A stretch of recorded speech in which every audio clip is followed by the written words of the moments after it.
देखिए, जिस प्रकार से यहाँ पर किसान पहुँचे हैं, ये छुरा ब्लॉक से हैं और छुरा ब्लॉक के अंतर्गत गोंदला बहारा और कई ऐसे पंचायत से पहुँचे हैं और बताया जा रहा है कि वन अधिकार पट्टा के तहत में जिस प्रकार से इन लोगों का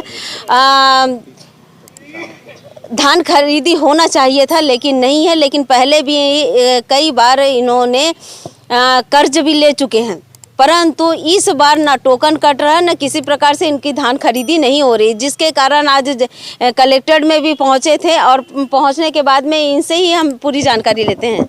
जी, आपका नाम क्या? ठाकुर राम निराला, ग्राम गोंदला बहारा। तो आप लोगों को वन अधिकार पट्टा कब से मिला? 2016। 2016।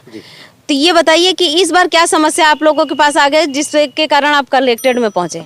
2016 से हम लोग धान बेच रहे हैं सोसाइटी में और खाद ऋण और पैसा ले रहे हैं, लेकिन इस साल भी लिया है 2024 में, लेकिन का हुआ तो पता नहीं कि हम लोगों का धान टोकन नहीं कट रहा है, ना धान बिक नहीं रहा है। इसलिए हम लोग आवेदन लेकर कलेक्टेड में जन दर्शन में दिए हैं।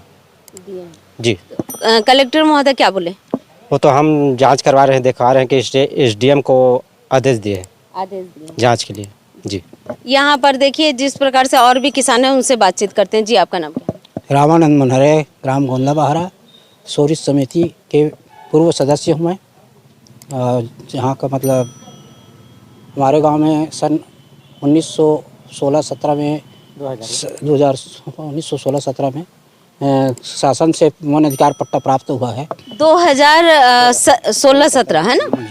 हाँ, उस दिन से मतलब शासन के निर्देशानुसार हर पट्टेधारी को बैंक से ऋण दे दिया जा रहा है, खाद बीज उपलब्ध करा रहे हैं।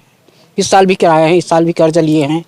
और उसके बाद धान कटाई हुआ, अब धान बेचने पर है, सब किसान के घर में इकट्ठा हो रहा है धान। तो टोकन कटवाने के लिए गए थे हम लोग, तो टोकन नहीं मिल पा रहा है। वहाँ 0 खसरा नंबर को 00 बता रहे हैं। और उसके बाद कल हम यानी 25 तारीख को तहसीलदार साहब के पास छुरा में आए थे, तो तहसीलदार साहब से निवेदन किए, तो उसने कहा कि आवेदन नहीं लगेगा।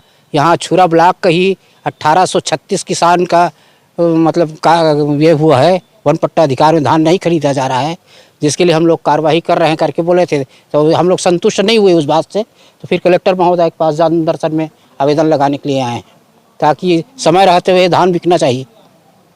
अगर समय निकल गया तो हम लोग कर्ज पटा नहीं पाएंगे, एवं अगले साल आने वाले में हम लोगों को ना तो कर्ज मिलेगा, ना ब्याज पैसा मिलेगा, ना कोई फसल मिलेगा, बीज खाद नहीं मिलेगा, और धान खरीदी नहीं होगा। अगर धान खरीदी नहीं होगा तो ना किसान आत्महत्या करने के लिए तैयार हो जाएगा। हाँ, मजबूर हो जाएगा, क्योंकि हाँ बिचौलिया लोग लेंगे, कम रेट में बिचौलिया लोग धान औने पौने दाम में लेंगे, हम लोगों को क्षति होगा।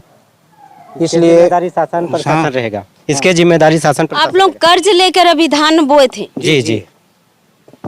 किसानों का कहना है कि कर्ज लेकर हम धान बोए थे, लेकिन अभी अगर शासन प्रशासन अगर नहीं लेती है इनकी धान, तो इनको आत्महत्या करने के नौबत आ सकता है, इस प्रकार से इनका कहना है।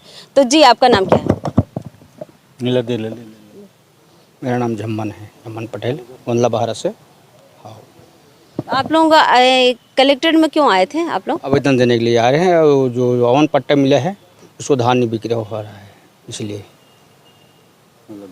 आए थे। देखिए, जिस प्रकार से वन अधिकार पट्टा दिया गया था और बताया जा रहा है कि 2016-17 से लेते हुए आज तक धान खरीदी हो रही थी और यहाँ तक कि कर्ज ले रहे थे, लेन देन तक हो रही थी, लेकिन अभी वर्तमान में इन लोगों का टोकन ना कटने का कारण ये है कि बताया जा रहा है कि वन अधिकार पट्टा है और आप लोगों का ऊपर से आदेश आया हुआ है, इस कारण से आप लोगों का टोकन नहीं कट सकता, इस प्रकार से कहा गया है। और कलेक्टेड में यहाँ पे पहुँचे हैं, कलेक्टेड में पहुँचने के कारण बता रहे हैं कि अगर हम लोगों का धान नहीं खरीदा गया तो हम लोग कर्ज से लदे हुए हैं और विवश हो जाएंगे आत्महत्या करने के लिए, इस प्रकार से किसानों द्वारा कहा गया है। मैं हूँ दीपिका, आप देख रहे हैं धरोहर संदेश।